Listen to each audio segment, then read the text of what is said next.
नागपूर जिल्ह्यातील पेट्रोल पंपांवर 10 मे पासून digital payment होणार बंद। डीलर्स असोसिएशनचा मोठा निर्णय। विदर्भ आणि महाराष्ट्रातील सर्व पंपांवर डिजिटल पेमेंट घेण्यास बंद करण्याचा इशारा। सायबर पोलीस बँकांच्या निर्णयाविरोधात पंप चालक आक्रमक। नेमकं प्रकरण काय?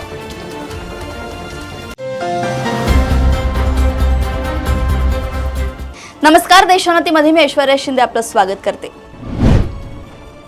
नागपूरमधील पेट्रोल पंपांवर डिजिटल पेमेंट स्वीकारले जाणार नाहीत अशी माहिती विदर्भ डीलर्स असोसिएशनने शनिवारी दिली आहे।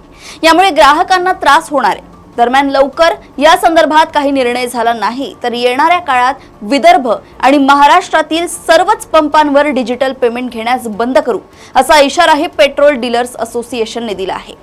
सामान्य ग्राहकांनी मात्र डिजिटल पेमेंट सुरूच ठेवण्यात यावे अशी मागणी त्यांनी केली आहे। या निर्णयासंबंधी कारणही असोसिएशनकडून समोर ठेवण्यात आले। जाणून घेऊया नेमकं प्रकरण काय आहे। सायबर फसवणुकीच्या माध्यमातून मिळवलेला पैसा विविध खात्यातून फिरून अखेरीस पेट्रोल भरण्यासाठी वापरला गेल्याच्या काही घटना विदर्भात घडल्या आहेत।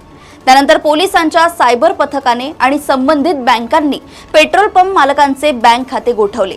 त्यामुळे घडलेल्या सायबर फसवणुकीच्या घटनेशी आमचा कुठलाही संबंध नसताना आणि ज्या ग्राहकाने आमच्याकडून पेट्रोल भरून डिजिटल पेमेंट केले आहे त्याचाही त्या सायबर फसवणुकीशी कुठलाही संबंध नसताना फक्त विविध बँक खात्यातून फिरत तो पैसा त्या ग्राहकाकडे आणि नंतर आमच्याकडे आला असल्याने आमचे खाते गोठवणे अन्यायकारक आहे असा पेट्रोल डीलर्स असोसिएशनचं म्हणणं आहे।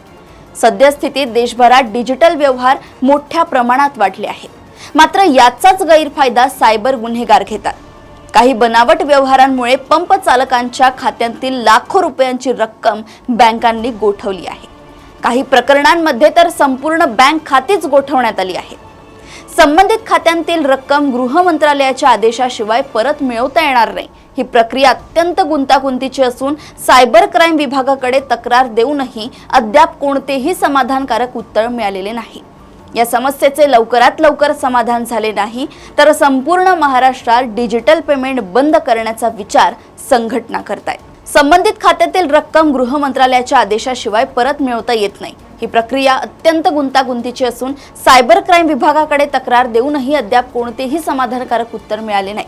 परिणामी इंधन पुरवठ्यावर परिणाम होत असून व्यवसाय ठप्प होण्याच्या मार्गावर आहे।